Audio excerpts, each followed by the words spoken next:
ഇവിടെ മുരുങ്ങൂര് മുതല് കോട്ട വരെ ഫുള്ള് ബ്ലോക്കാ. അടിപ്പാതയും മുകൾപ്പാതയും ഒക്കെ ബ്ലോക്കാണ്.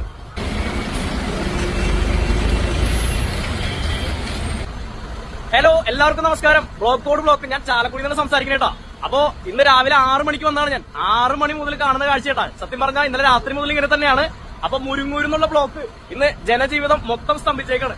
കാരണം രാവിലെ ബസ് കയറി പോകുന്ന ആളുകൾ മുതല് ചേട്ടന്മാരൊക്കെ ഇല്ലേ, ബസ് ഇവിടെ നിർത്താനായിട്ട് ബസ് വന്നാലല്ലേ, ബസ് വരാനായിട്ടുള്ള ഗ്യാപ്പ് പോലും ഇല്ല. കാരണം സർവീസ് റോഡും മേൽപ്പാതയും അടിപ്പാതയും ഫുള്ള് ബ്ലോക്ക് ആയിട്ടിരിക്കുന്ന ഒരു അവസ്ഥയാണ് കാണുന്നത്. അതെ റോഡിലാണ്ടെങ്കിലും വണ്ടി ഓടണല്ലേ. അപ്പൊ നമ്മൾ ചാലക്കുടിയിൽ ജനം വട്ടം തിരിയുന്ന ഒരു അവസ്ഥയാണ് കാണണട്ടാ.